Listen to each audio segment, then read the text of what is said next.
Hello, everyone. Holy shit. Oh my god. Who is What this? That was so freaking Damn it, I weird. should have been recording. I forgot to record screen. That's hilarious. Shit. Yeah. The man exists. Oh my He's in the god. closet. What are the odds of that happening? We're just I'm gonna have starting. to edit this in because that was amazing. Devin just got here. We were literally Literally, about to Devin. start talking. You popped up. I was literally in the middle of saying hello, everyone. Hello, Devin.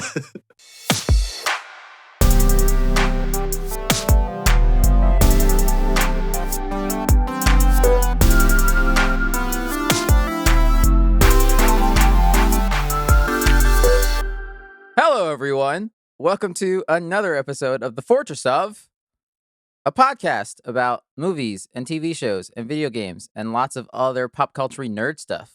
My name is Oscar. I'll be one of your hosts today. And with me, per usual, are your three other hosts. We got Alex, the Brawn. What's up? We got Brian, the Beard, and Devin, the Brains.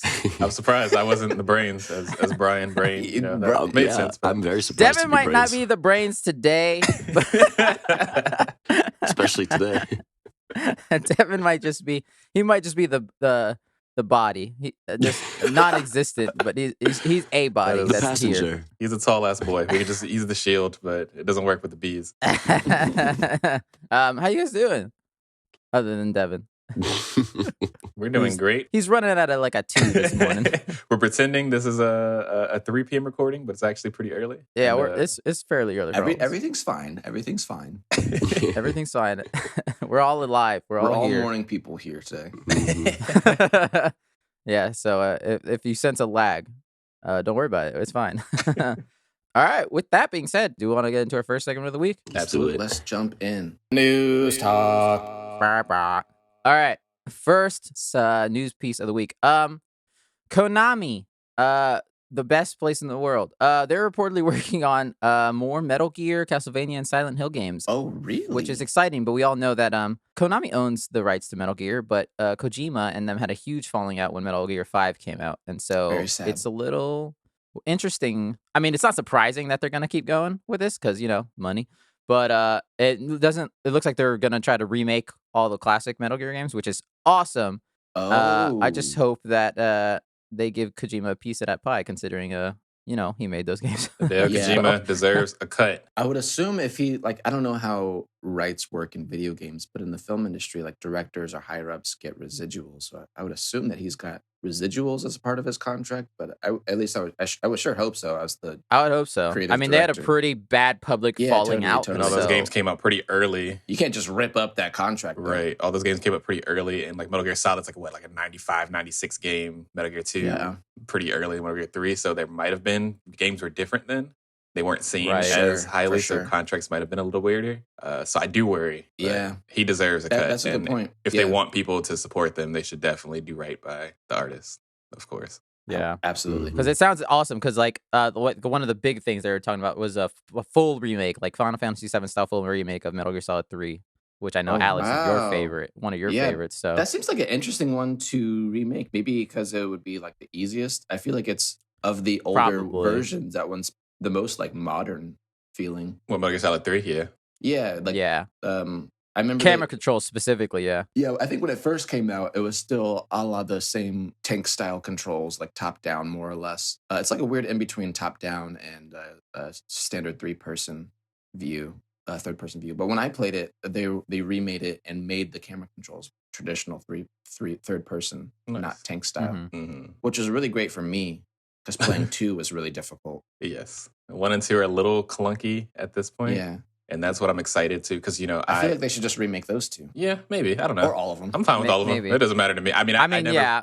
we all kind of come from different parts of Metal Gear Solid. I played only the I'd first be one. upset if they didn't remake all of them and they only remade 2 out of the 3 or something. I mean, that's what they keep doing. so, That's right. Right. so I don't know. I'm excited about it personally because I wanted to get more into that world, and I just never really, I don't know, they kind of skipped by me, and now it feels too late. Where you guys started Right. a little bit later and didn't get to play the older ones. So this will be nice when we all get to finally play those 3 heavy hitters. Yeah. Yeah, Mhm. I just need to play number 1. just It's need so more. good, man. It's so good. I want them to port it onto the Switch. If They they should. did that, I would be so happy. They really should. It's on the PlayStation Store, but it feels, I don't know. I'm really into playing older games on my Switch. Yep. It's just Should so be on the much fun. Switch. I agree 100%. That's because it's a smaller screen, so it looks better. That's also true. That game is pretty ugly. He's got like a pixel for a face. Yes, literally. But the whole thing is voice acted, which is really impressive for the time period, I think, right? Mm-hmm. Yeah. Oh, Yeah, God, it's definitely. such a good game. Fucking love that So game. good. We'll see what happens with that. That probably won't happen for years. 2024. Let's go. If that. All right.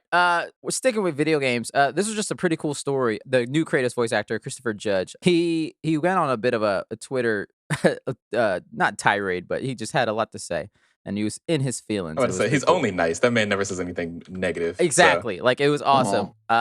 And talking about how the only reason, because God of War was supposed to come out this year, at least when they first announced it, they said it was 2021. And he's saying the reason why it was delayed was because of him. These are a bunch of tweets that he had. So 100% of my feelings right now. He said, I need to be forthcoming. This has been approved by no one to the beloved fandom. Ragnarok was delayed because of me. August 2019, I couldn't walk. Had a back surgery, both hips replaced, and knee surgery. They waited for me to rehab. No threats, no who do you think you are, nothing but love and support. And Sony Santa Monica has never said a word about the delay and what caused it. Studios are assholes, but this company from top to bottom should give us hope. What they did for the crew is way more. That I can't talk about, but I've said to all involved, it is the classiest thing I've ever heard about in this business. Everyone involved in the God of War franchise puts their hearts and souls in every frame you see. I want to thank everyone that has allowed me to play and laugh and love and cry without judgment, with unconditional support and love in this thing of all of ours. That's awesome. I never knew Kratos was so nice. Yeah, Christopher Judge is I know, right? a dope-ass dude. He played a lot of voices in World of Warcraft, and he just seems like a generally nice guy really? from what I've seen of him. I had no idea. I thought this was like his first big voice actor, because I knew he was like live action, because he was like in some sci-fi show. Yeah, I can't he's done remember, some TV to be shows honest. and stuff like that. But yeah, he's actually done a lot of not a lot of voice acting, No but he's done a shit. decent amount for about probably 20 years at this point. If you pretty caught him dope. for like God of War 1 or 2 delaying then, he would have been like, it's all their fault. It's not mine. He would have just been rage mode. No, I'm just kidding. But yeah, mellow Kratos in the later games, it's like, good for everybody. Right. Yeah, he's into the father complex right now. Even though he's going to definitely kill Thor. Oh. Yeah, he's definitely gonna kill a lot of people. So that's cool. Sounds like Santa Monica is a nice place to work, right? People have heard Surprisingly, good it's things. pretty dope. Real quick, he also talked about how he quit. He literally quit the sequel once he found out Cory Barlog, the guy who directed the first one, wasn't coming back. Then they were switching to a different director, because every God of War game they've switched up directors. And he literally said, Barlog told me at Tribeca that he wouldn't be directing the sequel, and he just said, I quit. No joke. He said, do you trust me? And I said, yes. He said, Eric is a beast. I said, he better be. And then he said, update. Eric Williams is a motherfucking beast. He was the new director of this game. And then Barlog responded to his tweet, and he said, we'll walk through 1,000 fires for you, my friend, with a gift from Lord of the Rings. And Badass. And I was like, that's awesome. Like, you don't really see that often, especially in big companies like that. Right. So it was a pretty sweet deal that they delayed the whole game, and they're like, yeah, who cares? We're gonna we're for you. Also, what the hell happened to him? Right. Is he broke old? every bone I'm in not his sure how old body. this guy is. He's not. I think he's probably not like in his crazy 50s. young. Yeah, I think he's in his mid-50s, something like that. He also voices Black Panther in Marvel Avengers. I don't know if you played that DLC yet. That's him. He does. He's great. Yeah. Had I not known it was him, you wouldn't know. Yeah. Like, I was expecting just more Kratos. Yeah, I hadn't heard the voice, so I don't know what he sounds like. That's awesome. Good for them. Love that. Yeah, I thought it was going to be like the big bass. It's a lot higher than I thought it would be. So, versatile actor. It's pretty cool. Next, Star Wars and Disney. Oh man, they they announced and showed off their new Galactic Starcruiser opening date, which is their new thing at Walt Disney World to counter their new park from Walt Disneyland. So this is the Orlando, Florida one. It's an experience mostly. It's like a hotel. The whole thing is it's completely Star Wars branded. And the funny thing is, it's ridiculously expensive, which is not surprising. Shocker. That is funny. So you and one guest wanted to go. It's $12,000. Not 12,000. Whoa. 1,200. Wait a Per- second. 1,200. Oh, sorry, 1,200. Sorry, excuse me. It's oh. $1,200 per person per night. So for 2 nights, your total is about $4,800 for 2 days. For 2 days for 2 people. Which I get it. Disney's expensive, but that just is, whew, that's a lot. You know people are going to pay it, though. lot. Oh, yeah. Like, keep in mind, you're still staying in Orlando, Florida. You're not going to They should be paying you. other countries, which you could take You're not first going class to flights space. to other countries. You're for not that amount of actually money. going to space. You're going to Orlando, Florida. Yeah. So basically, you get to go on the bridge of a Galactic Starcruiser. You'll get to pilot it for a little while, and blah blah blah. They teach you how to navigate it, yada yada yada. Very very Star Trek, whatever. You also you'll get to become a Jedi and wield a lightsaber in a remote training device like Luke Interesting. faced off. That's pretty cool. Yeah, which is where the first place that you'll get to see Disney's realistic retractable lightsaber. Oh shit! Ooh. I don't know how that's gonna Never work. mind, I'm very sold. Where's my bank interested account? in Yeah. that. I'm gonna take out a loan. I mean, I'm sure it's gonna be fucking amazing for the 8 people that can afford it. Yeah. Yeah. What about us little people? You can still go to Galaxy's Edge and have you a nice little drink at the cantina. Right. Mhm. Either that or, segue, we could stay at home and watch The Book of Boba Fett, which is coming out December 29th. Ooh. Yeah, I guess I'll just do that. Yeah. That's fine. That sounds Okay, twist my cheaper. arm. I'm gonna do that. I mean, unless Disney decides to up the price of Disney Plus. Don't give him any ideas, please. I can still afford it, please. Yeah, it's good right now. Yeah, so they pretty much just put out a poster of him sitting there and the date, and that's pretty much it. Do you think he'll get like in shape for this, or because I kind of want him to just be tubby Boba Fett, just walking around and like kicking people's asses like he was in Mando? Oh yeah, me too. I think he's more intimidating that way. He's a little chunky. Yeah, Little I think it's gonna. I feel like it's gonna be pretty similar size. Hopefully, it's like right after Mandalorian left off. I mean, I'm sure they were filming right after or during, so they can get this out now. True. So Yeah, man makes sense. ain't get ripped. Yeah. So Daniel Craig, again, like another thing about him, because he's been doing a lot of interviews for the last James Bond, he went back and retold the story how he broke Dave Bautista's nose while filming a fight scene in Spectre and then ran away because he was afraid that he'd kill him. That's fair. That's fair. Batista's a huge, scary man. Mhm. That's the guy from Guardians, right? He played the Yeah. He played Drax. funny guy The guy Drax. from Guardians. Imagine not caring about wrestling at all. Not anymore. But also, I think he told it in a funny order, so I don't know which happened first, because he was doing that fight scene in Spectre, he said, and Batista, he was saying, was going a little gentle on him, and he said, "Hey, Dave, it's all right. You can toss me around a little bit."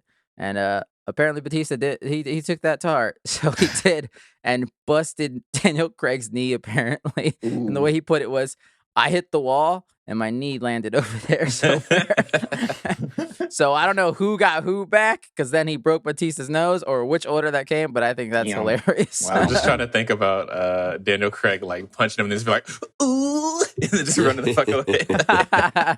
Oh man. Dave Bautista, I know has been a guy that's pretty loud on social media and stuff, but he seems like he has a heart, a good heart, Yeah. which is kind of nice. He does. It's kind of interesting to see such a big man be kind, apparently, as he is. So Yeah, he seems very humble. you're right. Man, glad to have a job. He was in that movie that was kind of like The Pacifier with Vin Diesel, where he's playing like a Yes. bodyguard or whatever, a secret A spy. agent, and he befriends like this little girl and teaches her all of the Mhm. trade secrets. But at the end, Mm. she also teaches him how to be more human. It was actually surprisingly really good and very sweet, Yeah. really funny. Yeah. Mm-hmm. So Interesting. I think he's got a heart for sure to be able to tap into those to that script. He did a great job. Nice. Yeah, like I also love he's grown as an actor a lot. Like if you guys have all ever seen that new Blade Runner, which is great. He is phenomenal in that movie. He's in the opening of that movie, and he is Oh, I forgot he incredibly said good. that. Yeah, Right. I he's need to watch that. Very good. Nice. Mhm. Very much not Drax. It's like, oh, look at Batista acting. Man got a Look at him range. go. Let's go. Yeah, so that was pretty awesome. All right, I think that's it. That's all the news we got. A little bit of a short week, but hey, we're all here. So, shall we move on to the next segment of the show? Let's get it. All right, we're moving on to our main topic of the week. But guys, we're in another fortress. We got lost again. I don't know how we keep doing it every week. This one's a very interesting fortress. It's very anime. Brian looks like a dog. He's an anthropomorphic puppy. We're doing the And, thing. We're doing the thing where we make black people not black people, huh? That's what we're doing. Aw. You're right. You're right. I just looked at you. No, it's okay. It's fine. I'd love to be a dog. I'd actually probably be a cat. I'll be the dog. Devin's Yeah. going off of what his Loki was last week. Devin's an anthropomorphic mole rat. I mean, All right, but also there's the Force because we're in the Fortress of Star Wars Visions. Yes. Dun, dun, dun, I've got Yes. a bad feeling about this. Every single one, they thought they were so clever to be like, I've got a bad feeling about this. Oh my God, we're gonna get to that. Yeah. Every single I wrote it one. down. I think a total of 5 times in 5 different ones. I've got a Only bad feeling 5? about I this. totally Only didn't notice 5? that. That's surprising. 5 5 out of times. what, 9? It felt Yeah. like it was in 12 episodes for some. Yeah, somehow. it did. So yes, listeners, we are in the Fortress of Star Wars, WandaVisions. I wish. We're going to be talking about Star Wars Visions this week, and they released 9 episodes. all at once on Disney Plus. I wasn't expecting them to have all of them at the same time. That was great. I mean, Yeah. Yeah. it was kind of like a love, sex, and robots. One of those kind of situations Yeah. where it kind of makes sense to have an amalgamation all together. But yeah, Right. I didn't even know this kind of came out of nowhere for me. Yeah, Mhm. and I get it because most of them are pretty short, so I guess that's why they're like, Yeah. and also all of them, not every single one of them's a hit, so I can see why they're like, we don't want to release this week to week. Yeah. It's definitely a good choice. Yeah. Mhm. Spoilers. We're gonna break them all down and just talk about them and our feelings about the whole Yeah. series overall. Can we do it not in order of how they came out, but in order of worst to best? I agree, because then we'd end on the biggest lull. Let's start with the worst, which for me was the last one. I'm sorry. Yeah. Oh, really? Wow. Yes, Akakiri, I could not care about. Yeah, like I'm sorry. What did you not like about that one? So much? For one thing, I did not like the animation style of it. I didn't like the look of the It was characters. it was definitely my least favorite visually. Actually, Yeah. I take that back. It probably was my least favorite, but I liked the style. I just hated whenever there was action sequences in that Yes. one. I didn't Uh-huh. like the movement. But Yeah. like if you could like Yeah. freeze frame, each image was like beautiful. Yes, Like yes. very, very simple, hand drawn. But the movements were kind of weird. Yeah, Yeah. I agree. I thought it was interesting the way they chose to animate the lightsaber, and they had the like after image effect on it for the Mhm. lightsabers Yeah, in that yeah. one. It was kind of made me a little sick feeling.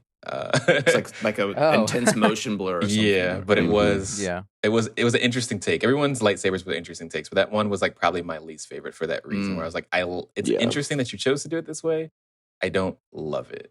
So who wants to give the viewers at home the shortest synopsis of this one? I'll do it for this one. He's Anakin. He's Darth Vader. He's been having visions and he's having troubles with his past, and then he kills someone he loves, and then they goes to the dark side and brings someone back to life, and now he's like, oh, I guess I'm a Sith now. Yeah. Yeah. There was a lot of leeway in force powers in this whole anthology, especially the brother and sister fight, which I guess we'll talk about later. But We're talking about just this episode. this episode, because I agree with you. I was like, what can these people do?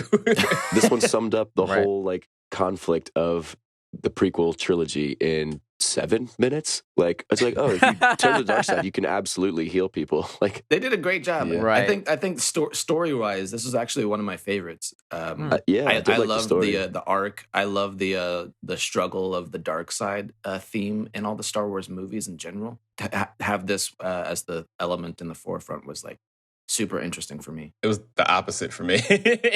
Oh. I know it's a really short thing, so you can only do so much in that amount of time. But Yeah. it kind of brings to me the issue that I have with the dark side pull for Jedi, because it's happened in a lot of movies so quickly that it just feels kind of gross. Of like, really, you've been studying for all these years since you were a little small child, and this woman is just like, hey, yo, you feel it. He's like, oh, fuck, I do. Let's kill it. Yeah, It's like, what the fuck? What happened? The shortness of it didn't really give him. Yeah. He turned to the dark side just about as fast as Anakin did. I will No, say no. I do love the character design of the villain. A lot of female villains She in was this cool. anthology has been interesting, but this one was interesting for me particularly because how big and burly she was. You don't see very many burly characters in the Star Wars like universe. So to see someone like, yeah, I'm a lightsaber wielder, and also I could probably punch the shit out of you. I don't know. It felt kind of cool to see like some representation outside of just like, oh, old white man fights old white man or dude with red face. Like, so that was kind of cool. That was cool. I liked his hat too. Yeah. Yeah, I liked aspects. It was cool. I think it also didn't help that this was the last one, and I was hoping it would go out. Should have been somewhere in the middle. Should not have been the last. Bit of a banger more. Yeah, I was kind of just because the last two for me were probably my least favorite, but we'll keep going. Just wanted to shout out because they had a lot of voice talent throughout this entire series. And in this one in particular, they had Henry Golding, who people might know from Crazy Rich Asians, and he's also the new Snake Eyes in that terrible G.I. Joe movie that came out. And Jamie Chung, she was Misa, the one who dies. Keon Young, he's done a lot of live action stuff and lots of voice acting stuff. And then George Takei, he was Senshu, who was one of the other like the two bumbling sidekicks that they have in that one. They're fun. I'm assuming these are all the this is like the American voices. This is the English dubbing. Yeah. Oh yeah. So cool. I got to ask this question. Didn't think about it.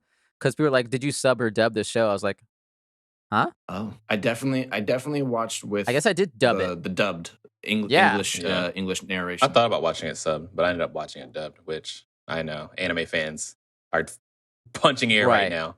But, I know, but they had so many like cool like voice acting cameos in it that I was like, oh yeah. I wanted more recognizable voices that I know from just my childhood and stuff. So I ended up with dubbing because I thought about it the whole time we were thinking about watching it, and I was like, I'll try dubbed, and if I like some certain ones, I'll probably watch it back subbed.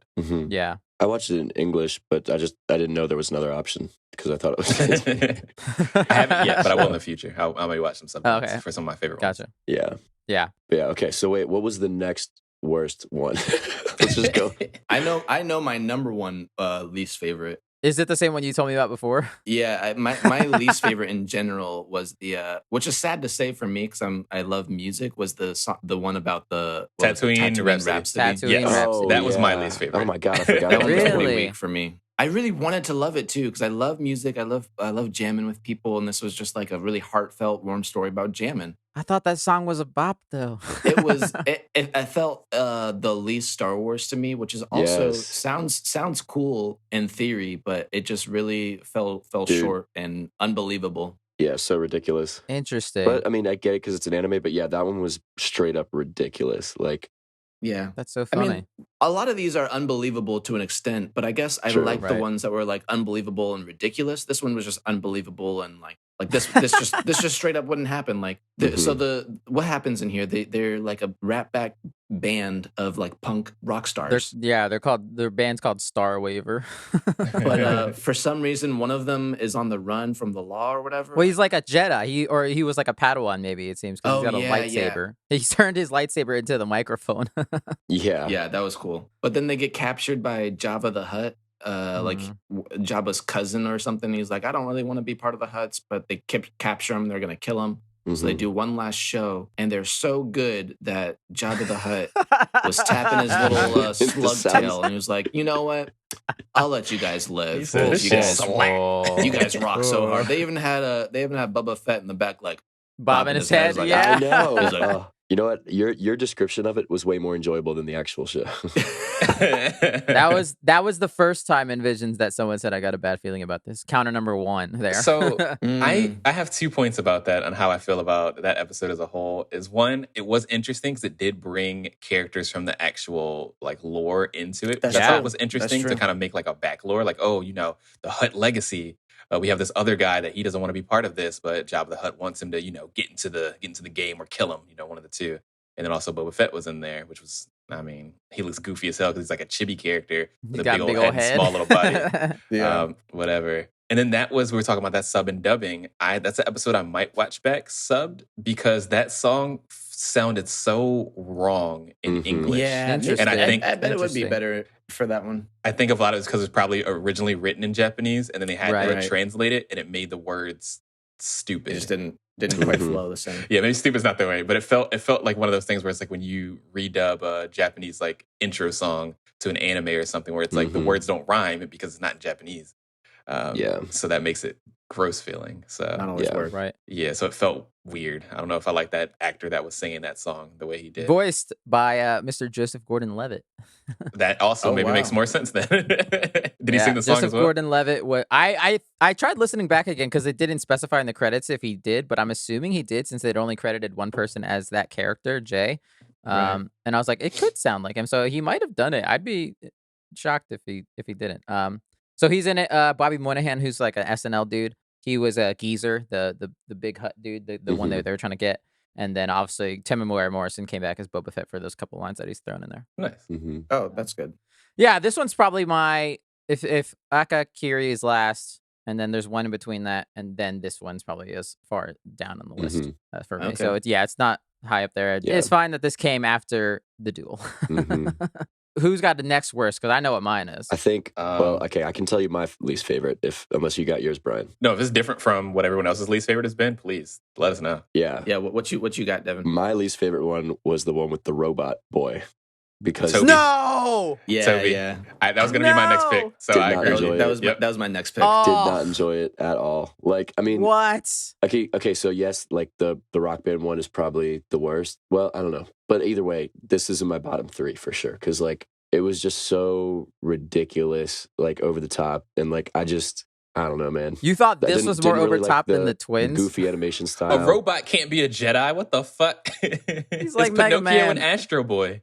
And he Yeah, like, I he's, don't know, yeah, maybe- he's, yeah. I think this is just like, this is something we can add to our, lore for people that like, I just do not like stories about children. Like, I like stories about adults and like people doing important things. Okay.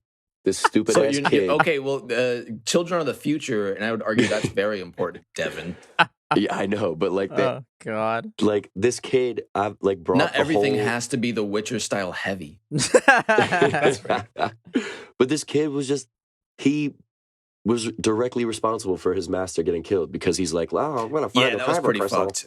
Like, he just Yeah. run around. And it That was in him pretty the whole time. selfish. When that episode first started, I was like, what's this old man hiding in this basement? Because I was like, is he hiding a bunch of scary prototype little boys in this basement? What's going on? I thought he was going to be evil, honestly. I Yeah, thought me he was too. like, I thought he was Sith, yeah. He was like, oh, you have those Jedi stories? And then just like Yeah. the fight at the end, like a Darth Vader-esque figure, like fighting him, which like, I don't know. But like, obviously that Darth Vader-esque figure would kick this kid's ass and like, he'd be spare parts by the end. So I don't know. I just thought the whole thing was very I thought corny and that cheesy. fight was dope though. Like I thought like that for me, that's the sleeper hit for me that I did. Cause like I like what you guys, when it first started, I was like, it's just like a kiddie corny kind of one. But by the end, I was like, this kid's dope. He's fighting him with one arm that dude like ripped off, and then he's like got a Mega Man jetpack with his little droid buddies. I was like, I'm dope. I would see a sequel to this one. I'm in it. Lame. I agree with you there. I think the fight scene was one of the better fight scenes of all the series.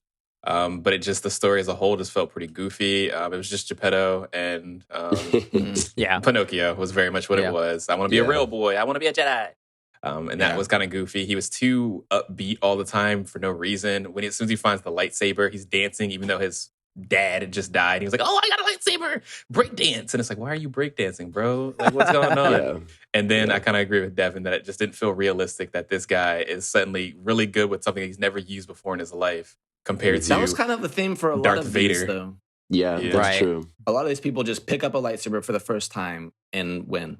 and this somehow I are do the best wonder ever. if it's all because they're so short that they're like, let's pick this Yeah. up. I mean, I'm Yeah, okay, sure. the pacing has to be quick. yeah. I also wonder, like, because like when he gets to like his full force powers, like it shows that image of him with his hair, and he looks like a human. I was like, are those memories, or is that just like his dream of what he wants to be, type of thing? I figured that was his dream. I think it's his dream, Right. and or the force that's like You will have hair, the ideal force user or whatever. If you right? tap into the vision, that's more or less what everyone looks like on the inside as a force user, perhaps a Mhm. human, which is sad. Maybe it would be cooler if it was like more abstract than something not human, something not robot, but just like Mhm. the essence.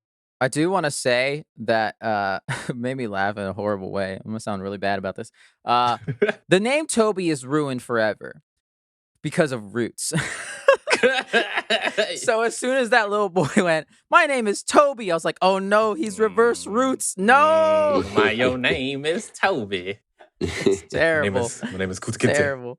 I was like, oh, yeah, Toby's ruined. Pretty That's lame. not going. I thought you were gonna say from The Office, because also fuck that Toby too. But that's what I was thinking. That's funny. This was one of my least favorites, but I definitely didn't hate this one. I didn't hate it. It got better. It had good moments. Yeah. The Mega Man power up at the end was pretty cool. That was some Mega Man shit. It was. I was like, yeah. But Brian, is your least favorite? Has it been mentioned or no? Yeah, I mean, my least favorite was probably what was the one that we talked about? Tatooine Rhapsody. And second that was the weakest. Probably Toby, and then third is probably Akakiri. Mm. Now we're getting to ones that I might have actually liked. Okay, yeah. Let's what's one that we all liked then? The next up in the list. The next one on the list for me, as far as worst, going up, was La Pinocho. I was going to say that one. I did not really care about all that much.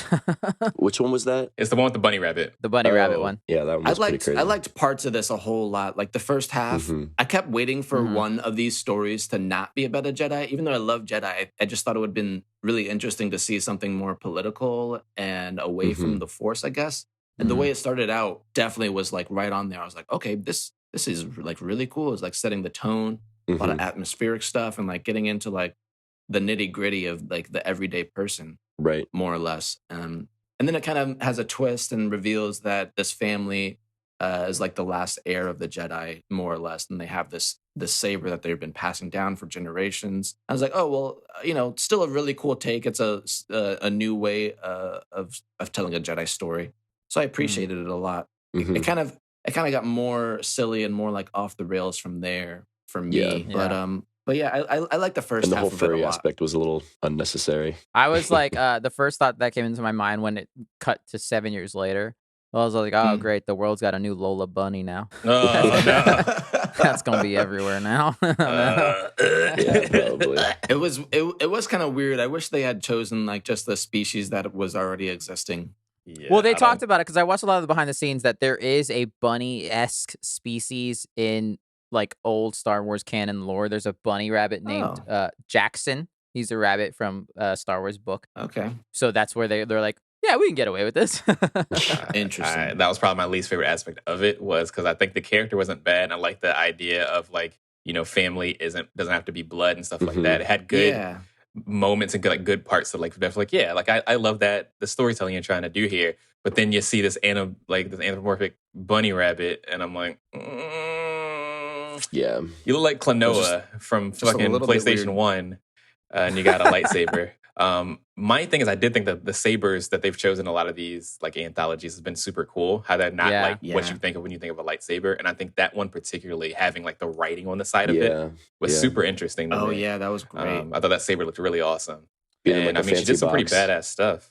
There was, but in comparison to the others, I would say it's on the lower tier side. And then her sister had like almost like a lightsaber nunchucks, which was interesting. Oh, true. Yeah. I thought that was kind of cool, the different ways they kind of used the saber. A lot of laser whips throughout this. A lot of laser whips. That was the weapons in all these were cool as shit. Yeah. Once again, female villain, which was interesting. They did that a lot. Yeah, she was a really cool villain, but I will say for me, this was like the quickest I've seen turn to the dark side in my entire life. Like she was straight up trying to kill her father in 2 seconds. That guy was like, "Hey man, you want to join the dark side?" And she went, "Put this shit on my eyelids." That's what let's go. I want to talk about. Have you ever tried to bite into your thumb so hard that you bleed? I was like, damn, yeah, that was wild. You got some vampire ass teeth. She was about it. She's like, let's fucking go. Let's murder some money.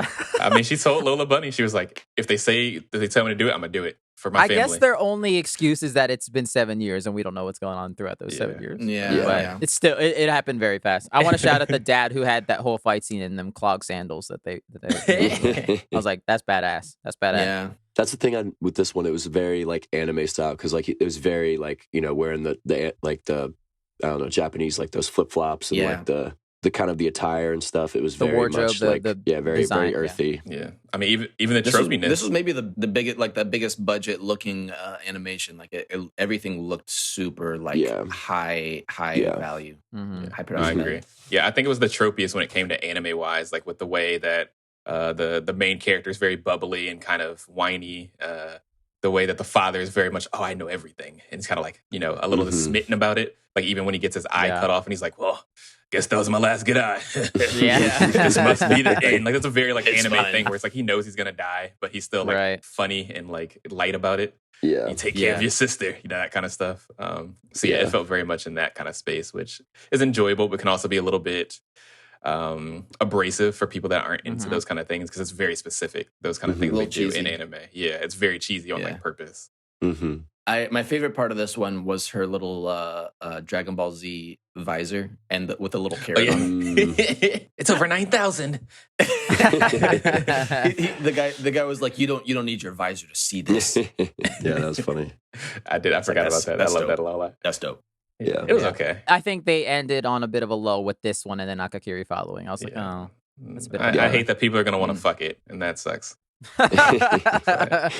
All right, what's next for everyone? Because now I think we've gotten to like the big five that I think were most people's top. Yeah, From- top at least 5 coming up. for me. Mm. So this was a tough choice for me. I don't know if anyone I has want to one. pick one. I'm Yeah, gonna yeah. say the next one for me would probably be the Elder. Really? Okay. Yeah, I want to say that's the one for me. All right. That I think- feels about right for me between that one and one other, but yeah. Combat wise, I think amazing. I think it was super cool. Mhm. For sure. I did like Interesting. the old man. I like the way his sabers looked. He had once They again look like swords. Or yeah, whatever? it looks like Short- swords short instead of like katanas. actual Mhm. lightsabers. Yeah, pretty short. I do like that one of the main characters was of color. That was pretty Mhm. cool. It sucks that he Yeah, can't right. fight. How is he alive by the end of this? I thought he was cut in half. I His thought that- I intestines thought he was should have cutting been it. I on was the expecting floor. him to fucking fold over, and that would be the end of it. But They were kind of vague about that, but that's always how it is. I guess the Yeah. big thing about this, to describe, because what was the kind of beginning of it? Like, what brought them to that planet? I know They were just They were flying just on traveling. the spaceship, and they Yeah. were just on the way there for who knows what, for exploration's sake, I suppose. Yeah, the Padawan or the apprentice was always talking about how, like, oh yeah, you're so well traveled, Yeah, master, they're on and you patrol. do all these things. He's like, yeah, we're gonna go here. Yeah. They're in the outer rim, and then he sensed a disturbance in the force, and that's Yeah. already Oh, like this is yeah. really weird disturbance. So we got to check this out. So that's how they got there. Right. That's it. Yeah. And then they get there and they find like a small village, and there's like talks about this elder mysterious person. And they Yeah. go find him. Turns out to be like a badass Sith, and plot Mhm. ensues. A They Sith fight. who quit the Sith. Apparently, that we heard. He was Yeah. like, "Yeah, I was," and then I found out that they just fuck everything up by killing themselves. So I quit. Which is pretty funny. Pretty funny logic. Pretty accurate. He's not wrong by any means. This whole rule of two thing is kind of bullshit. Like, Right? Why do we keep making Sith if we only are supposed to only have two? it's like, wait, I'm gonna have to try to kill my master at some point. Like that. Right? doesn't It's like seem like it's a good like idea. 3 Sith walk into a bar. They all look at each other.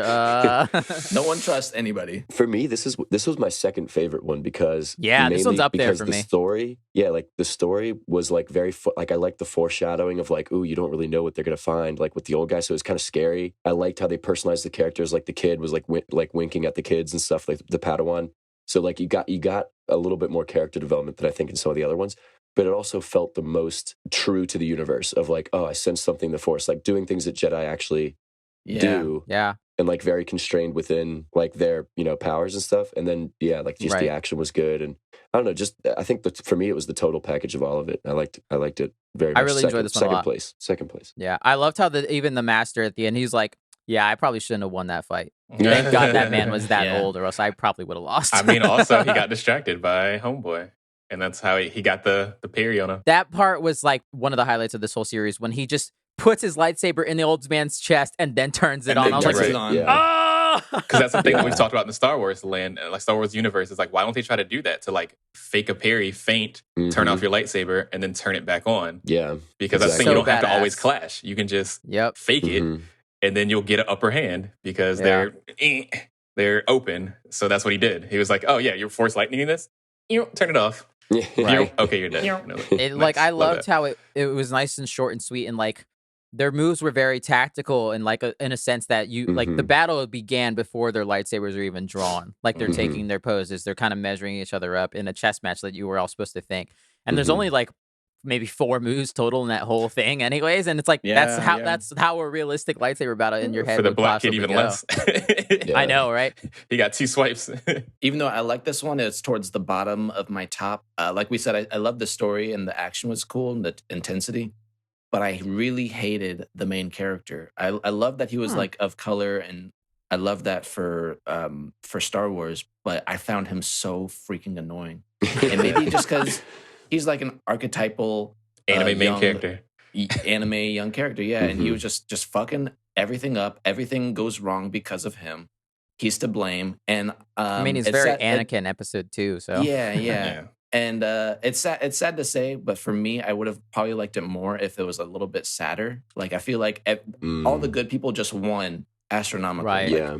if somebody died or they had like a greater loss in the end, I felt it would have felt a little more realistic, I guess, or a little better. I thought the master was going to die for sure. Yeah, the I thought master somebody would've was died. going to die. I think and the then black kid should have died. when the Honestly. kid gets strike down, I was like, oh shit, he's Yeah, dead. I was like, this just damn. got real. But then he's still alive and he has like a full recovery by then. I was like, oh, Yeah. what? It was just a nice little bow tie at the end of it. Yeah. No, I was think okay. the master should have left alone, and it probably should have ended with him just walking off in silence or something like that. I think that would have had a bigger impact on me Yeah, that would have been than what cool. we Yeah. had. And it was funny how the master was just like, oh, like he's like, you know what we could do? Let's just split up. Like, Right? The fact that the master would be like, you know what, that is a good idea. You should go up the mountain by Right. yourself and maybe it's like find maybe him. you should watch the ship and I should go fight the master. Like, It's like, did he just Jedi mind trick his own master? right.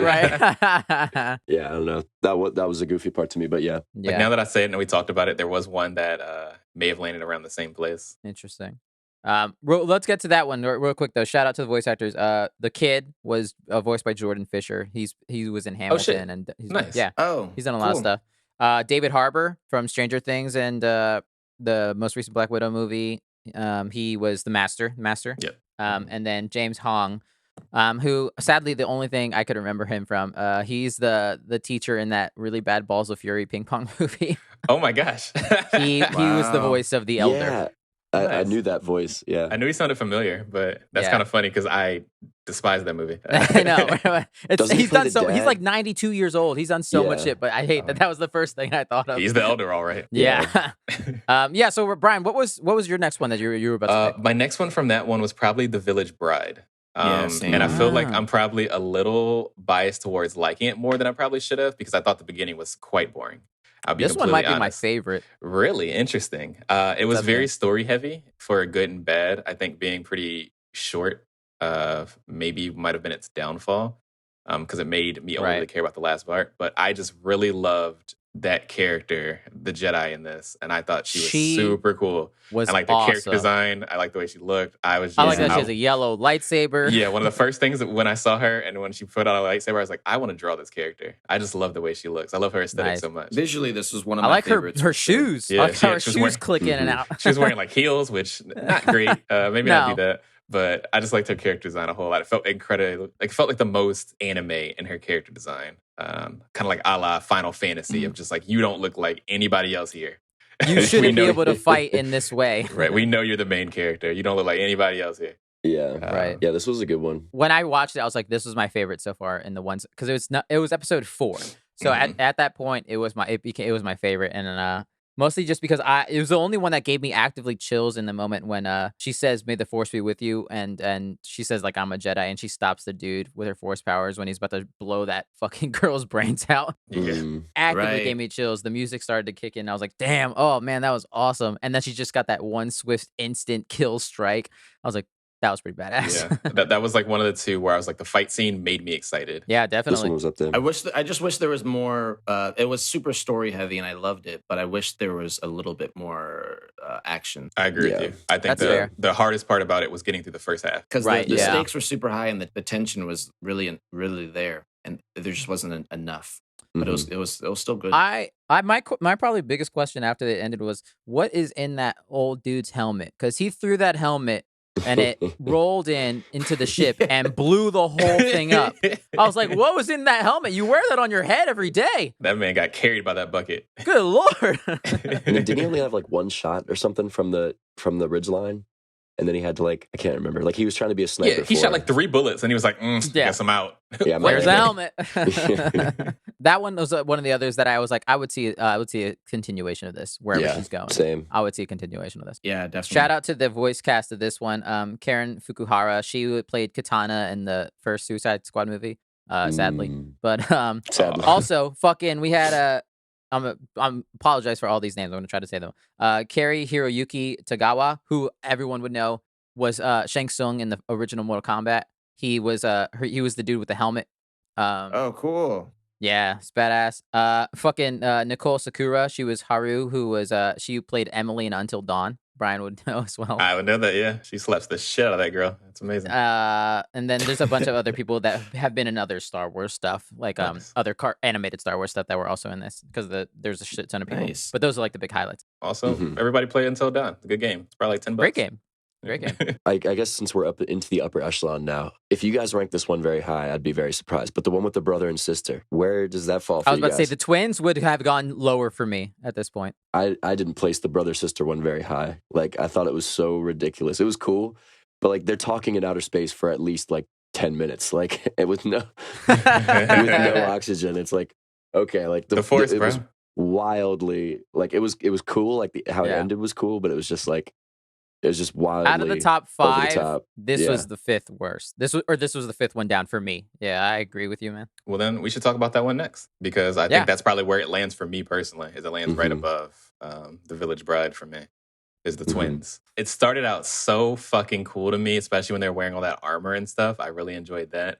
And then as soon as that motherfucker took off his helmet, he turned into the lamest motherfucker I've ever seen before in my life. So it's like, oh, Voiced by man. Neil Patrick Harris, by the way. Oh, no. Because it felt like it was almost making fun of itself, and I couldn't tell if it wasn't or not. Because at first it was like, oh, you see her, and she's very brooding and scary and stuff. I'm like, oh, this is awesome. Like, I love this. The concept art style is was looking cool. super cool. 2 evil clone Siths. Like, right. Like, the whole idea of it was cool. And then like, oh, yeah, Kare is also here. And then he takes off his helmet and he goes, I will defeat you. Are we okay? It was like, I'm pretty sure sparkles came out and shit. And his full blonde hair anime flows. mode after that. And I was like, this isn't real. They're making fun of this. These are twins? This was actually one of my favorites. Definitely top 3 for sure. I know it was super ridiculous and insane, and I guess kind of campy in a way. And I just kind of treated it as like campy, and I just kind of leaned into the slapsticky, complete bonkersness of it. It felt like the most like a crazy action packed video game. And I just kind of it goes full Dragon Ball Z at the end. Those force powers don't make no sense talking about that. The lightsabers don't make any sense. The lightsabers are whips. No, just at the end, he holds it up and cuts a Star Destroyer in half.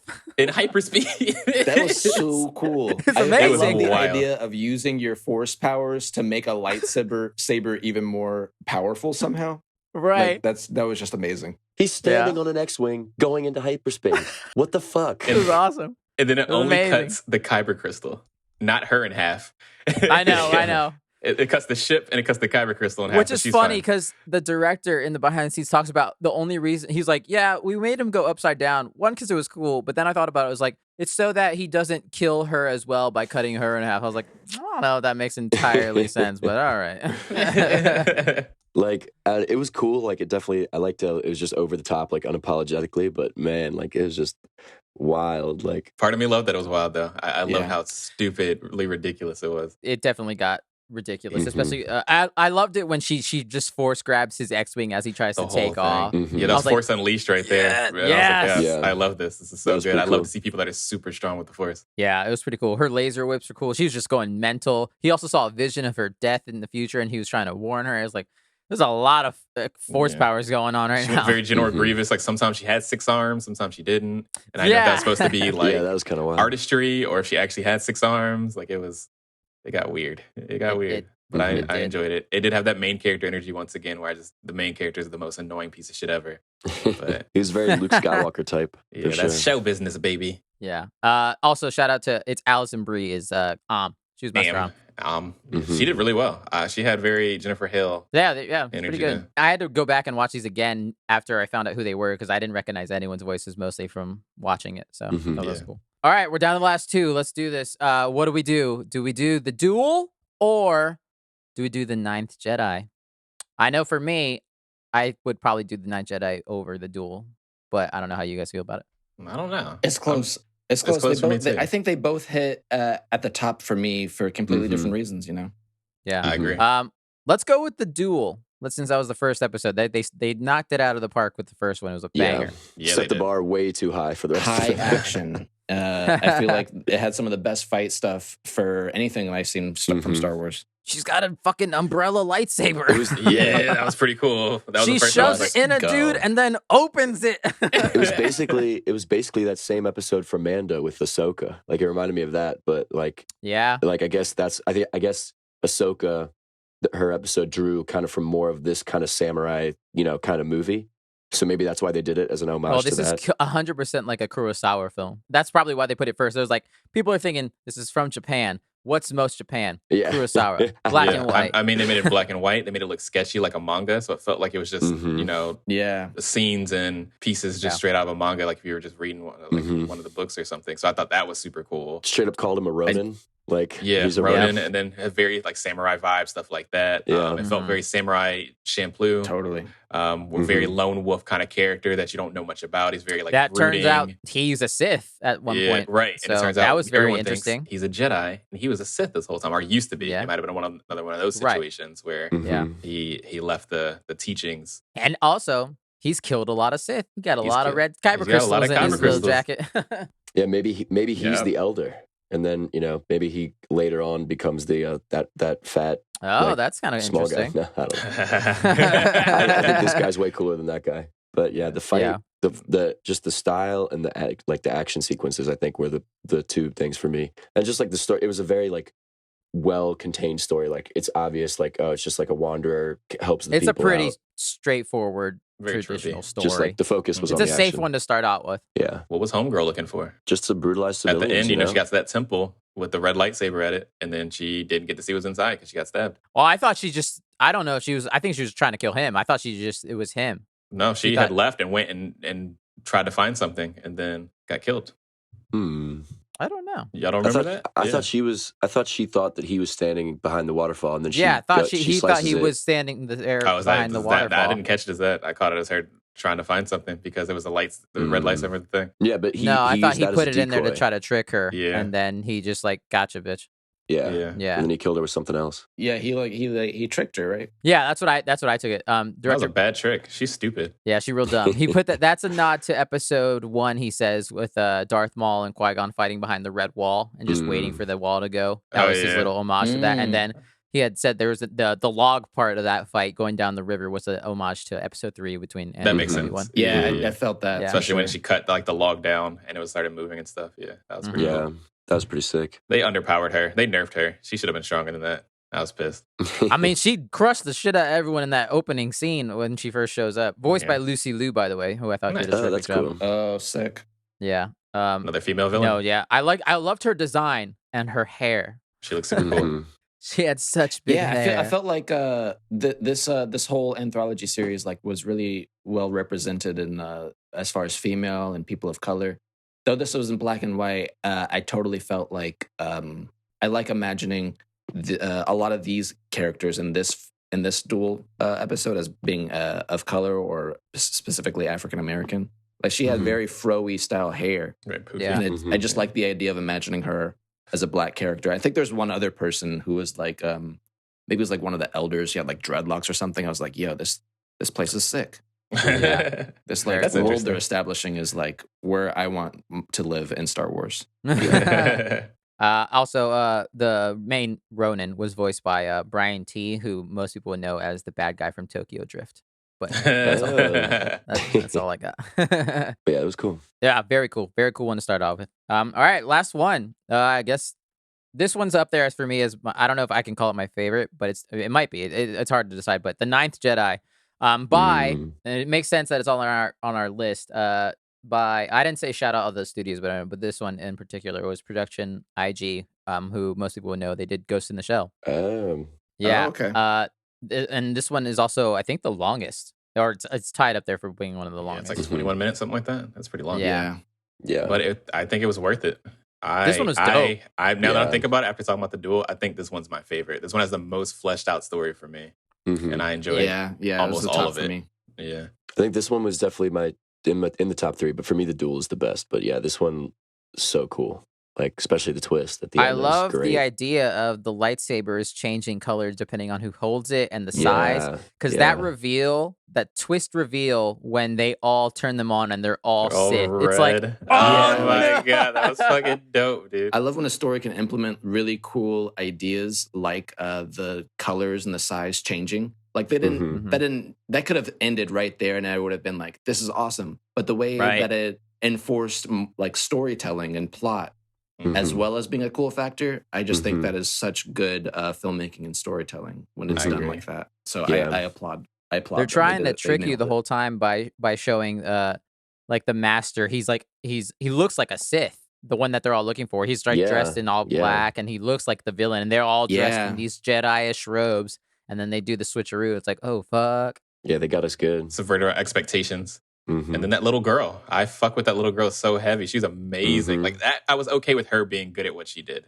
I don't know why I gave her the pass. I guess because she was cool and the animation was cool when she did it compared to Astro Boy. But I loved her little thing of like, oh yeah, you're pretty good with the lightsaber. And she's like, yeah, I just can't. I'm not sure if I'm just ready yet because I'm not having enough force, whatever. And then when she's fighting and she's kicking their asses. There's three of these people. She takes on like three Sith at once.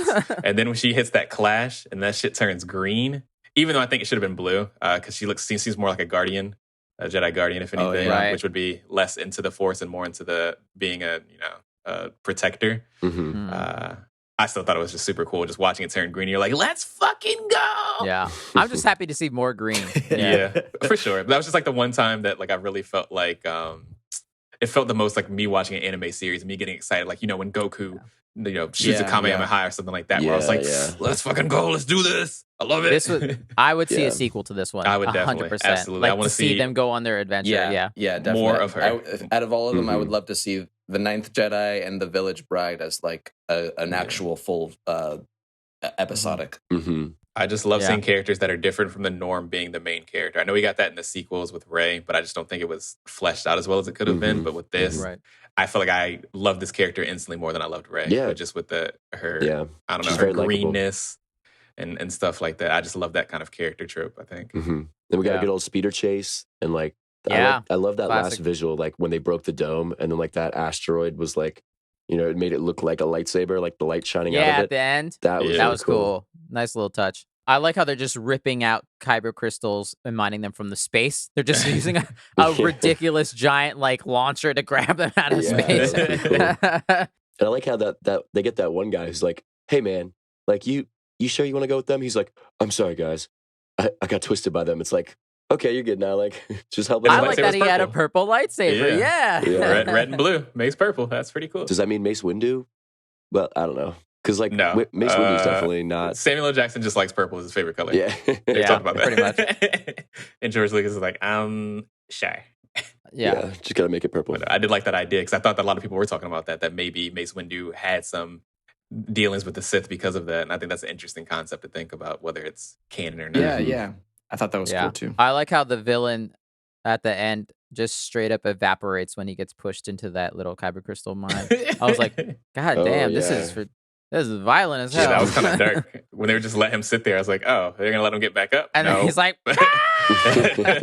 nope, he is gone. He evaporated. Yeah. So shout out to the voice cast, Kimiko Gleen. She was Lakara. She most people know she played Penny Parker in Spider-Verse. Oh, nice. Oh, cool. With the robot. Yeah, she was that. And then Simu Liu, Shang-Chi. He was her dad. Let's go. Lajima. Yeah. And then last one, as the big ones at least, was Masioka. He played Ethan, the only good Jedi. Which, by the way, Masioka is a homeboy from Heroes. Oh, yeah. Okay. That's cool. Those Sith are real lucky that Ethan was the first one to turn the lightsaber on when they first get him. And he's like, oh, yo, let me have it. Come on, can I try it? And his turns blue, because if anyone else turned it on, they would have been fucked. Yeah, that's funny. They're like, yeah, give it to this obvious Jedi. I'm pretty sure there was a moment where because they all find the lightsaber for the first time. I'm pretty sure there's a moment where at least one of them looks at it like straight down the barrel, just like in episode 4 when Luke gets the lightsaber. I thought that was a pretty funny homage. Yeah, that is funny. Yeah. You don't point a weapon directly into your face. Like, bro, what are you doing? Very cool, very cool action stuff. Like, this one was definitely the most fleshed out, and yeah, I loved it. I probably I mean, watch that the one whole again. I enjoy that overall, one a like, lot. you know, the top like four, like top 3 or 4 were very good, but then like the rest were just very like, They were- it just varied wildly the whole series. So I hope that if they Yeah. do another season or something, they'll like, you know, tighten it I up. would definitely want to see more, though. Yeah, I would love for them to do another absolutely. That'd be crack at amazing. this. Yeah. I Absolutely. mean, if you guys like that kind of world and stuff like that, other recommendations, of course, be Animatrix. Love, Sex, and Robots on Netflix. They had a second season come out this year. Mhm. It kind of has the same thing. Just seeing a lot of artists take on a lot of similar ideas is always interesting to me. And not all of them land, and that's okay. But I just really love that they gave, because Star Wars has definitely been a very in its own space kind of thing. So I like to see George Lucas and Lucasfilm, I guess, giving people a crack at it to give it a kind of different, agree. Yeah, a just having different some idea. having some fun with it, having some fun with the universe. Yeah, I think they should. Deep lore like this, I think, deserves to have a lot of different artists touch it. I think Yeah, it gives it a absolutely. really good space for Yeah. storytelling. It's just odd that they do something like this and then like, which is so like just go have some fun with it, make it happen, like, you know, some good creativity. And then the sequels were so uncreative pieces of shit. Like, I mean, it reminds me of like BioWare games and stuff like that. Like BioWare games, like giving them the opportunity to do their take on the world made some of probably the most enriching Star Wars storytelling of its time. And then they just go back and then make very, I don't want to say generic, but kind of generic stuff for the main story, which is kind of disappointing in a lot of ways. But yeah, I mean, it's an archetypal story to begin with, I guess. True. Yeah. But it is cool to see see more good stuff with Star Wars, because Star Wars is such a powerful, like, and just, you know, everybody knows it, like everybody loves it. So It's a rich universe. to get more perspectives and more just kind of cool stuff going on in it, like very, very, very cool. But I also say this is a good example of showing that not everything works. So it's like Yeah, true. some of the prequels didn't work, some of the sequel trilogy didn't work, some of this did not work.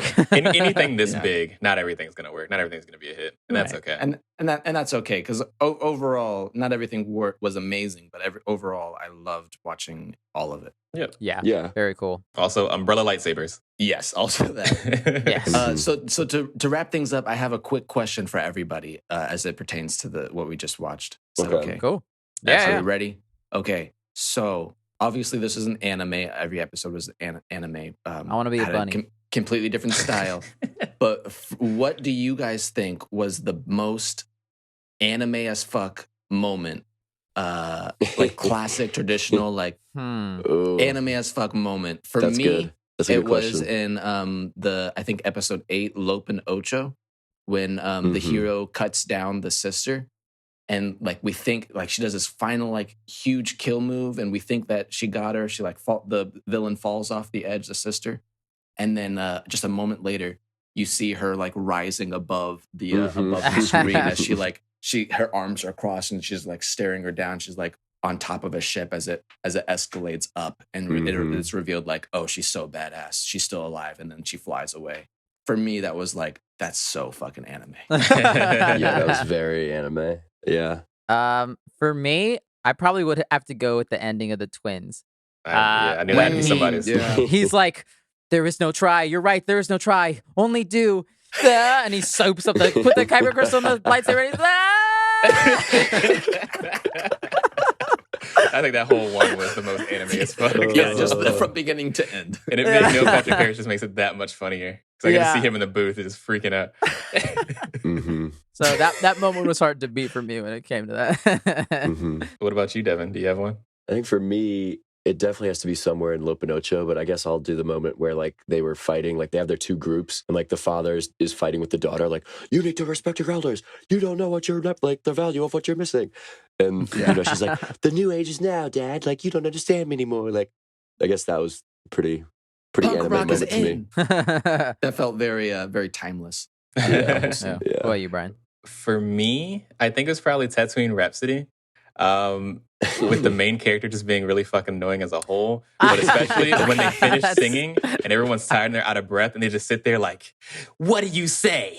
And it's just like a really long pause between where everyone's just kind of like, what's he gonna do? What's he gonna do? And the Jabba the Hutt's just like, ugh. You're like, yeah, we win. I'm like, okay, that's. You're not wrong now. That it was very Pokemon at times. Yeah. Yeah, he jumped up like 100 feet in the air and then came back down. Like, nobody had an issue with that. You're right. What a finisher. I really did not like that one at all. Yeah. It was a very interesting, different take. I did not like it. Mhm. That was great. Yeah, that's hilarious, Alex. Yeah, I like that question, Alex. Overall, Yes. yeah. Everyone, check it out. If you like anime, if you like Star Wars, I think there's something in here for everyone. So check it out. May the force be with you. May the force be with you. May the four. May the Fourtress be with you. The fortress of the fortress May of the force be with you. The four. Let's move on. May the fourth be with you. You are Yeah, it's happy holidays, guys. fortress of the fortress. So glad we released this for May the 4th. Oh, May the force Happy of the holidays, fortress everyone. All right. be with you all. It's May the 4th, right? Happy Yeah. holidays. Happy holidays, everybody. All right. That was fun. We're moving on to our final segment in the show, which we like to call Free for All, title pending. Yeah. In this segment, listeners, basically, we can do whatever we want. We can talk about something we've done for the day. We can talk about a book we read. We can talk about we went outside. We can talk about if we went on vacation. We can talk about anything or just yell at each other. But we'll see. It's free for all. It's free for all. Who'd like to go first? All right, don't all line up at once. I'll do Jesus. I was trying not to go first. I feel like I often go first, and I feel bad about it. It doesn't matter. Anywho, I'm already here, so we're doing it. I started playing a new video game. Look at me. I play video games now. Ooh. I'm a real gamer. Wow. Real gamer boy. I started playing this random game called Boyfriend Dungeon. I heard What? about this. You've heard about this game. It sounds familiar. This game is both a dating simulator as well as a dungeon crawler. Basically, the premise of the game is that I think you just moved to like a new town or something like that. Your cousin lives there. Cousin's pretty cool. He's like, you got to meet some people. You're lonely, sad. You are pretty like a nondescript person. You get to like make your little avatar and stuff. A cool feature in the game is that you do get to choose your pronouns. So you can be like he, him, they, them, she, her, stuff like that. So that's an interesting take. And then it doesn't affect who you can date. So you can always date men, women, non-binary, things like that. That's pretty cool. Basically, they introduced the concept pretty casually that some people in this universe can turn into weapons. Why? How? What? No one knows. So they'll just be like a dude and it's like, yo, here's Carl. Carl's a sword. He's not always a sword. He can turn into a human, but he can also turn into a sword. And you use these people that you're dating that turn into weapons to beat dungeons and get more experience and level up and stuff like that. And you get, of course, a choice of different weapons. So it gets into a weird kind of interesting thing where it's like a character can be your favorite weapon to use, but they might suck as a human being, so you don't want to fucking date them. And but it's like he has a pretty cool 3-piece combo, so I like using him in there, but that makes him like you more, and that kind of sucks. So it's an interesting game so far. I'll probably finish it at some point. What's kind of unfortunate is the dungeon crawling aspect of the game is probably the worst part of it. It's pretty, I don't want to say lackluster, but it's pretty bare bones. Is it like turn-based style combat or no? So it'd be kind of like almost like kind of like Diablo or something like that in the way that the combo feels. Okay. Like you have stuff like that. But they reused a lot of the same enemies. And they reused a lot of the same like environments. So it's like it's always in the mall that you're fighting for some reason. Okay. And I mean that's fine, but it just kind of makes me want to just get through it so I can get back to talking to the hot people that I'm talking to. Cool. Right. But yeah, it's been interesting so far. So we'll see. Yeah. We'll see where it goes. I've only played it for like a couple hours. I always liked those like twists on dating sim games. Catherine came to mind. It's not so much a dating sim, but there is a bit of an aspect of having conversations with people and talking to people and kind of dating with also having a weird puzzle aspect. I'd call it a dating sim. A different genre. At the end, you have to pick one of two or one of three if you play the new one. If you played the new one, which I want to play, but I don't want to pay $40. Yeah, I get that. That's fair. But no, it's been interesting. I like those kind of games. I think they're stupid as hell, and they're light enough that I don't have to, feel too strongly or feel too pressed to do too much in the game. So I've been enjoying it. Nice. Taking the getting attached to weapons like you do in RPGs, taking it to the full extent of like, oh no, they're actual people now. Like, Right. so you feel bad about dropping your old ones and stuff. It's like, this weapon's really cool. Also, he owns a nightclub. Oh, okay. Awesome. That sounds fun. That's cool really shit. funny. You have to keep us up. Well, I'll go next. Mine's a little different for my normal things I talk about, but I want to just share with you guys what I'm doing currently. Talking a little bit about mental health. So it's slightly different page for us right now. Cool. I'm actually on vacation, which is amazing, in Aruba, which is also amazing. I think it's super, super important to, enjoy life. Or else, like, what's the point of all the hard work that we're doing? It's always important to, like, take a mental break, a physical break, and just, whether you can afford to get out of the town, out of the country, or just, like, a staycation at home, it's important to, like, give yourself that time to relax and enjoy yourself. For me specifically, we talk a lot about, film and movies and TV, video games, stuff like that. You guys all know, viewers, listeners, you might know, I work in the film industry. I work in lighting department and as a cinematographer. And we talk a lot about film and, as consumers, how much we love watching things. But just like a lot of other industries, a lot of people don't think about what goes into the products that we consume every day. And it's a pretty known fact that a lot of crew members on these TV shows, movies, anything, work on average about 60 to 80 hours every week in order to make a living, which is crazy. I mean, there's lots of industries that are abusing their employees, but this is, a huge industry that's overworking people for a long, long time. Aside from the long work hours, there's lots of things going on, but the long amount of hours is a huge thing right now. So I don't know if anybody knows, but there's the union for crew members called IATSE. And there's a lot of talk right now about a strike that may or may not happen. A lot of us, including myself, voted yes to authorize the strike so that people are negotiating with all these different production companies right now to fight for better wages and better hours, because everyone finally realizes that it's important to take a fucking break and rest.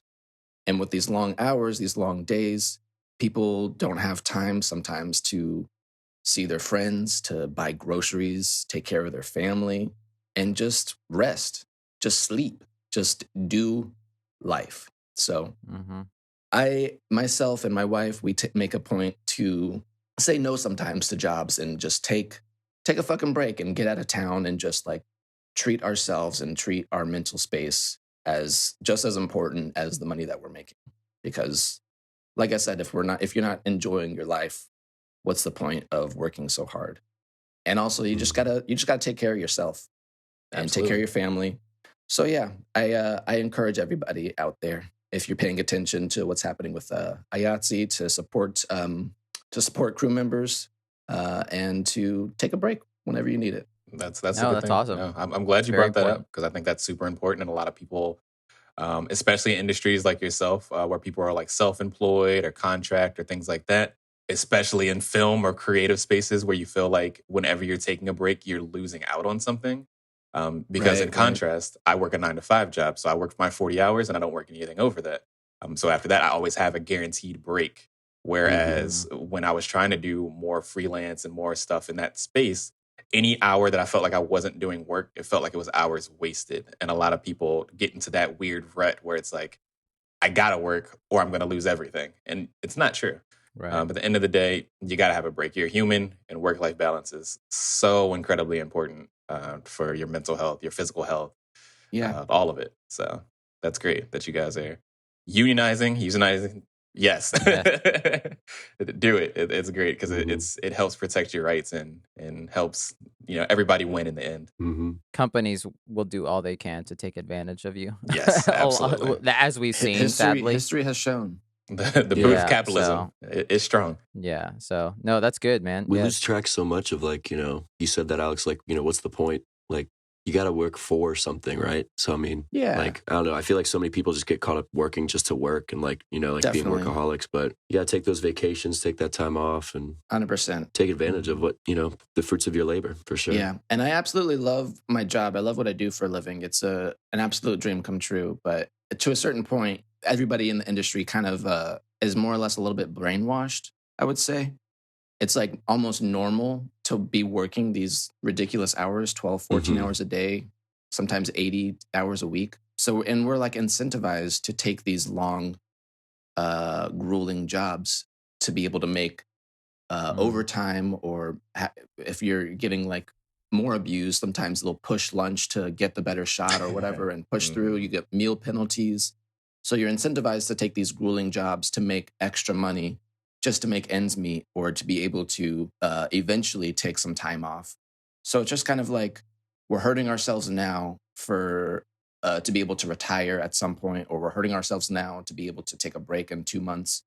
So there should be a better balance. And I think people are finally talking about that. The union's talking to different production companies and studios to try and make a new normal situation, because this ain't it. It's like the same thing that goes into, like, Brian, we've talked about this before, like why the 4-day work week hasn't been normalized, because it's like humans weren't meant to work 5 days a week like the way that the 9-to-5 job. It's just it's archaic. Doesn't make and sense. We've gotten past it, and we've learned that productivity doesn't even suffer from it, because it really doesn't gain anything from adding that extra 8 hours. 8 hours a day just isn't a really good work week. But people only do it because a calendar said they had to. I mean, I got like, for the kind of job I do, I definitely got like 6 good hours of work a day. But after that, it's like it goes down, dramatically. I think they've done studies on it where they show that, like the 8-hour work week was designed for like factory like shifts where you just have to have a body in a spot. But for the kind of things where we do nowadays where you have to use your brain and like you're doing a more analytical kind of work, you have a shorter span of time that you can do that at a high level. That makes sense. And then you also get other jobs that will just create more work for you just because you finished your work, and it's like, I have nothing to do for the next 4 hours. Like, so make something up. I mean, that's kind of how my job is often. Because you could go home and do something with your life for 4 hours and we'll pay you, but you won't get paid if you leave. That was one of the best things that happened with the pandemic. Not that many great things happened with the pandemic, but I personally work remote, and it's gotten to the point that it's going to be permanent. I'll always be working remote from this position. And it's been great for my personal mental health, because a big thing for me is I've gotten multiple promotions and jobs before, and I still never had work that really challenged me. So I can often finish my workday before 8 hours is up. When you're in the office, like you said, you just have to either pretend to work, or someone's just going to give you some busy work that's not actually on the schedule or needed at all. So now when I finish my work, I can go clean my house or watch a TV show or do other things. And that incentivizes me to be better at doing my job than trying to, stretch out work that doesn't need to be stretched out throughout the entire day. So that's been great for me, because it gives me a sort of flexibility. So if I'm having a bad day, I'm going to still get my work done, but I don't have to worry too much of being like, I have to sit in this office for fucking 8 hours with these people I don't want to talk to. Stuff like that. You know what I mean? So it's been great for me personally.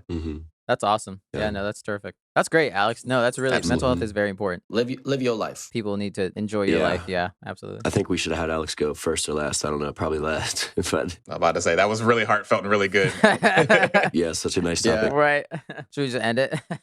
Yeah. I'm going to take it back up to more shallow waters, okay? More, less heavy stuff. So I don't think I told you guys this, but I watched, just real quick, because I know we went a little long there, but recently we watched Malignant, and it was a fun time. Like it was it was like a fun, campy, it was a horror movie, but it was like campy on purpose, and like it was just a fun, entertaining experience, and like kind of funny. Like you could kind of laugh at it at many points, which I like in a horror movie sometimes. But yeah, I mildly recommend it. Nice. I heard the twist, and it sounds insane. Oh, don't spoil it. Yeah, no spoilers, but don't spoil it. It's a wild movie. I won't, no spoilers, no. But like from what I heard, I was like, it sounds like it could be fun to watch. Wild. I actually haven't heard much about it. Yeah, that sounds good though. Just don't watch the trailer or anything. Word. Just go straight into it. It's from James Wan, I think. He produced it. I don't know if he directed it or just produced it. But is that the guy who did Saw? He did the first Saw. He did Aquaman. He's done a lot of horror stuff. His horror stuff's pretty good. All right, I think it's me. I just brought this up because I was looking for something to do. Because we talked about like superpowers we'd want to have, and this one came up in my head because I always have this problem. Was like my superpower I'd like to have, like realistically. I'd like to know if something that I'm about to buy is going to be cheaper in the future. Oh wow! Almost always, yes. Almost always, yeah. And it's like mostly because like when it comes to like, because like I don't do so much now, but in the past, whenever I'd buy like games, like there'd be a sale on the PlayStation Store or something. Be like, oh, that game's only $3. Yes, I've never played that game that I bought for $3 10 years ago, or whatever. And so I just have a catalog of games that I bought because they were cheap. And I was like, that's stupid. So now I've learned like if a game's cheap, I'm like, will I play that today? No. So I won't buy it. So that's the rule that I use from as well. Especially when games first come out. It's like I know realistically I probably won't actually, unless it's like something I've really been wanting to play, and I'll just put everything else in the backlog. If it's $60 and I know I'm not going to play it right now and I won't play it for a couple of months, why not wait a couple of months? It'll be $30 pretty soon. Like, save your money, King. You'll be good. I mostly, I felt terrible because I had fully wrapped. So this was years back. A fully wrapped version of Assassin's Creed Odyssey and Death Stranding. Death Stranding is still wrapped in its package to this day. I have yet to open that game yet. And now that director's cut just came out for PS5, I'm like, fuck. You remember when I bought Detroit Become Human for $8, then it went on PS Plus that next month? Damn. Yes. And it's only $8, so I wasn't super mad, but it's kind of like the reason was like I was waiting for that game to go down in price for the longest time. And I just waited 2 weeks too little when I could have got that game for free. It was so funny. You were so pissed that morning that they found it. Because it wasn't originally the game that came out. It was originally like a really terrible knockoff soccer game. It was like PES soccer or some crap. And people complained about it so badly that they changed it like the next day to Detroit Become Human. And Brian was like, I just bought this game. It hurts my feelings every single time. It's like when you get a coupon to get like a pizza or something, and then you get a better coupon that same day. That happened to me also this week. Sorry to derail your conversation, but I got a pizza. It was like buy one, get one for $5. And I was like, oh, that's awesome. And then I looked instantly on Facebook, and they gave me one for buy one, get one free. And I was like, oh. Are you fucking kidding me? Yeah. So just to be like, just in my head, be like, in 6 months, will this game be cheaper than it is now? Yes. I was like, all right, sweet. I'll worry about it later. Go to slickdeals.net, man. All those people are like masters at that kind of stuff. They're like, yes, don't buy now. Wait till Black Friday. It'll be even $200 cheaper. I got an inside scoop. And I'm like, okay. From who? Mr. Best Buy himself? Mr. Best Buy? Go for it, bro. Mr. Best Buy. They're usually right. That's funny. Yeah, that's it. But surprise, guys, before we go, I'm interjecting a new segment of the show because we got an email this week. Let's I'm gonna go. read us an email. So we got a new segment. It's called Emails. We read some emails because we got emails. Let's read some emails. All right. So I've seen Blue's Clues before. yeah, I know. That's like all my themes, though. So this is from Tom. So Tom says, hello to the Fourtress. Just want to say I'm enjoying the show. Been with it since the first episode. Keep up the good work. Let's go. Oh, thanks, Tom. Hello, Tom. In episode 11, when you all were talking about all the different Lokis and hitting them down and whatnot, it really made me think of the movie The One with Jet Li. Have you all seen this? Also, what's your take on the new generation games coming out and people not getting hype about them because of the chip shortage / console shortage? Wishing you all the best. Regards, Tom. So first of all, thank you, Tom. You're the honorary first email ever. You're the real MVP, bro. Always remember. Let's give a round of applause to Tom. The fucking boy. So, yeah, I guess it is very much The One in the fact that there's a bunch of Jet Lis and they're all trying to kill each other. Yeah, I've seen that movie. Yeah, I vaguely remember. I have not seen that movie. That sounds cool, though. Is it Jet Li playing 8 different roles? Basically. And then ultimately it's like one Jet Li versus one other Jet Li trying to be the best Jet Li. Yo, that sounds really cool. Yeah, the evil Jet Li's trying to kill all the other Jet Lis and be the ultimate Jet Li, but then there's one Jet Li's like, I must stop you. I'm the real Jet Li. Do they all look the same too? Like exactly the same? Yes. Yo, I need to watch this I don't movie. know how dated that movie would look now with the stunt doubles and stuff. That sounds pretty interesting. When they were pushing those trailers coming out, they're like, this is going to be the best thing in the world. Right. Mhm. As far as like getting like not hyped for games because people don't have any consoles, like I guess, yeah, sort of. But also like, I don't know what games to get hype about because like, I think they're trying to strategize by also having them come out for the previous generation of consoles it's always like a weird year, like the year and a half after the new console comes out.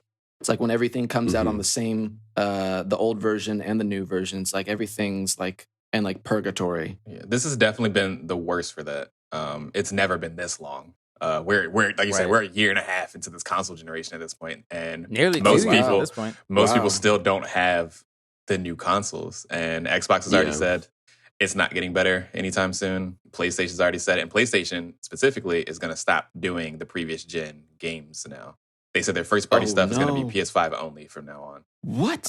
Which And I mean, is this like God of War? God of and- War is going to be on the PS4 as well oh as really? yeah, God Interesting. of War that they said, and then so is Horizon 2, Mm. which comes out next February. That I will guess, also I guess be for PS4. like brand new IPs, or because those are like direct sequels, but like Ratchet and Clank, I could see that. right. You know, I would and imagine because God of War was supposed to come out this year as Exactly. well. that would be messed up. Yeah, anything past next year, Yeah. there is going to be exclusive. And then I also think, I mean, people aren't hyped for games for a lot of reasons. I mean, we've been having a lot of issues with, I mean, maybe not first party games and stuff come out for the new consoles, but just new games in general have adopted this really weird thing of just not being complete when they first come out because crunch Right. is such a thing. Mhm. And game companies have, I mean, the pandemic has really made a lot of game companies struggle. But of Mhm. course, the tasty boot of capitalism is making them still try to rush to bring out games instead of, you know, doing like what Ragnarok did and just taking some time. Mhm. And that's making a lot of games not feel exciting because I don't even know if it'll work on my system. You know what I mean? Like, Right. Yeah, I don't want it to. I'm worried it's going to brick my console. yeah, Amazon's new MMO just Mhm. came out this week, and it's Oh, still word? breaking people's graphics cards that are very Jesus. expensive. Like they Damn. cost as much as your Breaking them. PlayStation 5. Yeah, or like literally Yo. breaking them. That's not So, cool. That's not Hey, great. hey. We don't love that. Yeah, I think yeah, Yeah. especially with social media, like people are becoming more and more aware of how kind of shitty companies can get and crunch and all that terribleness that and then you Mhm. get a product like Cyberpunk. Hate shit on that game over and over again, but like that game had a terrible launch when it came out. And Yeah. for that one of those reasons. I mean, I'm sure pandemic didn't help, but it's also just like take your time, like delay it again and just make it so that I don't have to have a day one patch that's 30 gigabytes as soon as I want to play the game. Yeah. And I think for me, like, I think the reason I don't get as hyped up for games nowadays is because I feel like maybe, like, they're not as, like, everything kind of tries to, like, learn from other games. So you get a game and it's like everything kind of, it's like very similar version of something else, you know, like, or like they steal things from each other. Like now Halo's They gonna all have a start to grappling hook blend and a stuff. bit. Yeah. Yeah. You're right. Everything gets blended, and I feel like maybe we've seen it all at some point. So, like at a certain point, after you've played a lot of games, you've kind of seen, Yeah. you know, you've seen most of it. That's why like stuff like Apex Legends to me, and like, you know, Warzone and stuff was kind of refreshing because it, like, the battle royale thing was kind of like, it was just a new way to play. Mhm. So I think that was maybe different. It was just brought something different to the world. But I And think they that made 30 others. Right. yeah, you know, I think that's maybe one reason that, at least for me, that, you know, I don't get as excited anymore is because, like, you've seen it all before. But that being said, I still get excited for the new FIFA every year. So, guess. And I still play Rocket League. This is coming from the guy that plays Rocket I League. do. Right. It's coming back to Rocket League.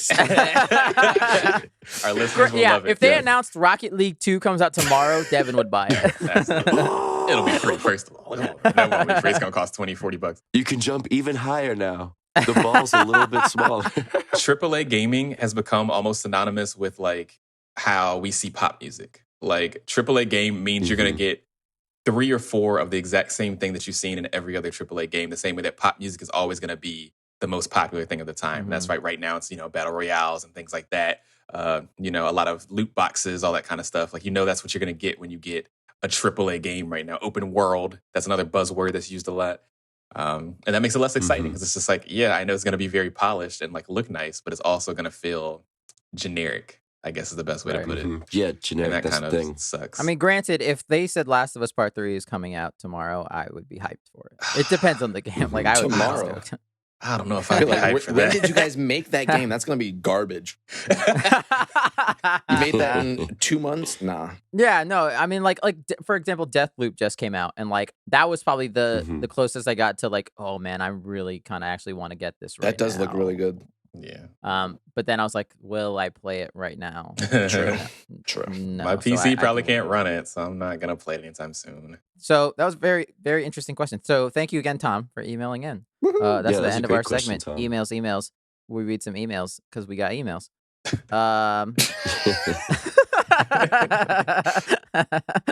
You got a great singing voice. That's the show, everyone. We did it. You can email us, like we've just talked about, at thefortressof@gmail.com. Fortress spelled F-O-U-R. I'm also going to add in no ellipses. Don't put a ... You know how email addresses work. Don't put that in there. Feel free to email us any questions you have or recommendations or any feedback you have about the show. Or if we miss anything and you want us to talk about it, let us know. You can also follow us on on Twitter and Instagram at the Fortress of as well.